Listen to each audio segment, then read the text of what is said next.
tratar com vocês um tema que está em bastante evidência no mundo dos negócios, que é as organizações humanas.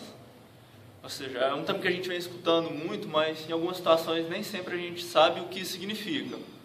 Então, a gente entende que organizações humanas, humanizadas, vamos dizer assim, é aquelas empresas que elas têm uma preocupação com o lado social, elas se preocupam com o seu funcionário, com o desenvolvimento dele, buscam um equilíbrio entre raça, sexo e gênero.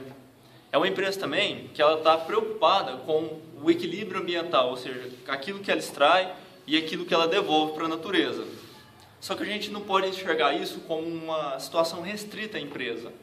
A gente tem que pensar no benefício que a empresa traz para a sociedade, ou seja, o benefício social. Bom, então a respeito de empresa humanizada, a gente tem vários exemplos. Por exemplo, a Siemens tem um projeto em Jundiaí, São Paulo, em que ela pega jovens da cidade paulista e, em parceria com o Senai, ela promove a capacitação desses jovens. E não só com o objetivo de contratá-los depois, reter os talentos. Ela também disponibiliza esses jovens para outras empresas contratarem. Então, é um benefício à sociedade por meio da profissionalização dessas pessoas. E não só a Siemens, existem diversas outras empresas, por exemplo, a Monsanto, a Coca-Cola, a IBM, todas elas são exemplos de empresas humanizadas. Mas será que só empresas grandes que são exemplos disso? Empresas pequenas podem ser empresas humanizadas? Entrevistando algumas pessoas, vão ver o que eles acham. Bom, eu trabalho numa empresa chamada Grupo Algar, mais especificamente na Algar Agro hoje. E falando exatamente desse tema de organizações humanizadas, eu sinceramente, genuinamente acredito que o Grupo Algar se enquadra nesse tipo de organização. Porque é uma empresa que, pelo próprio nome que se dá aos funcionários, que não são funcionários e sim talentos humanos, você já percebe uma metodologia e uma forma de lidar com as pessoas.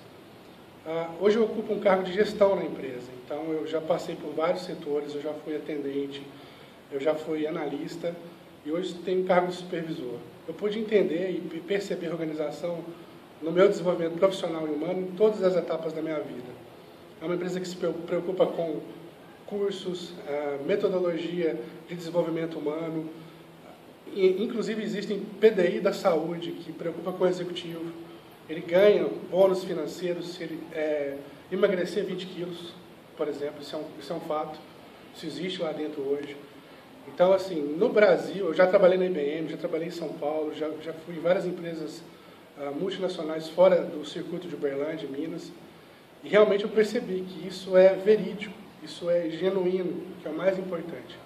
Obviamente que a gente tem muitas pessoas que denigrem essa metodologia e essa filosofia do Grupo Algar, dizendo que é mentira, que é uma lavagem cerebral, mas eu não acredito nisso.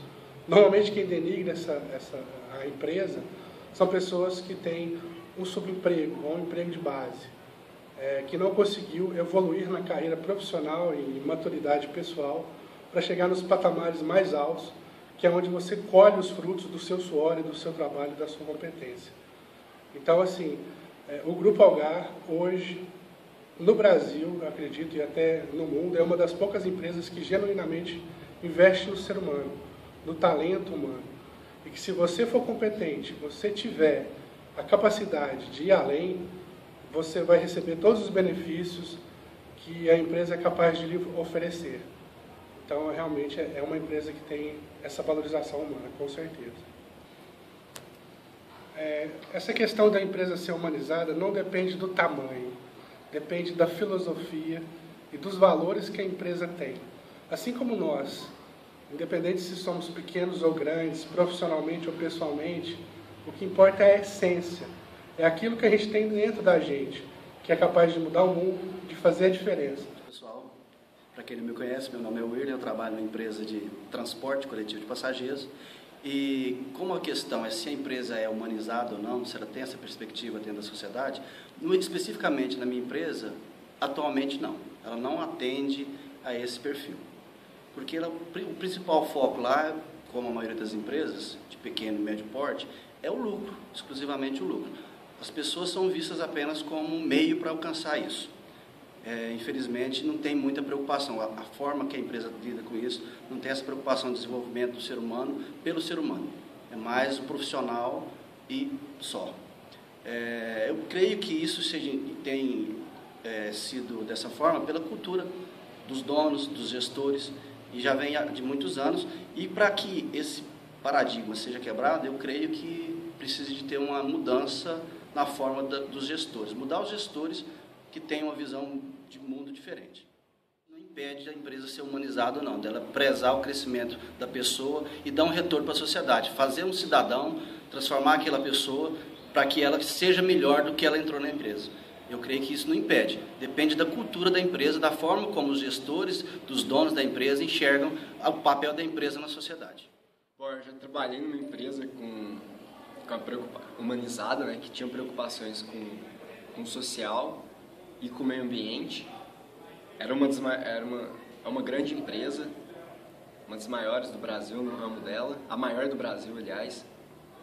Ela tinha práticas de incentivo para melhorias de saúde, preocupações com o ambiente, de coleta dos materiais, dava um descarte adequado para os materiais e também promovia a capacitação dos profissionais da empresa, por meio de cursos internos, viagens, de reuniões entre os funcionários, né? Isso.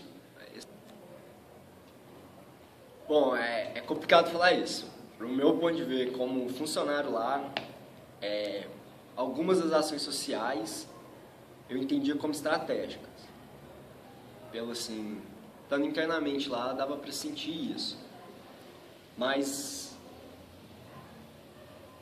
não sei, tinha algumas que pareciam ser bem sociais, bem humanas. Eu lembrei de uma agora que foi quando cada quilômetro corrido, como a empresa tinha sedes em outros países, o acumulado de cada quilômetro percorrido era revertido em um percentual de doações para instituições.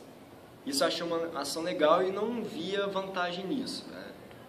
Mas agora a questão da logística reversa, eu já entendo como uma questão estratégica. Essa questão do meio ambiente, que hoje em dia o perfil do consumidor ele tem uma preocupação maior com o meio ambiente. Nesse ponto eu entendo como estratégia.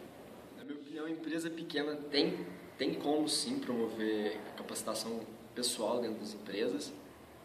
Eu acredito que em pequena, não em grande proporção, tem suas limitações, eu acredito.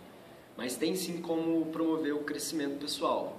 Um exemplo é minha mãe, que tem uma loja, um empreendimento pequeno, e ela consegue promover o crescimento pessoal dos funcionários, tem essa preocupação se ela está bem, se está com algum problema psicológico, a minha mãe procura ajudar ela.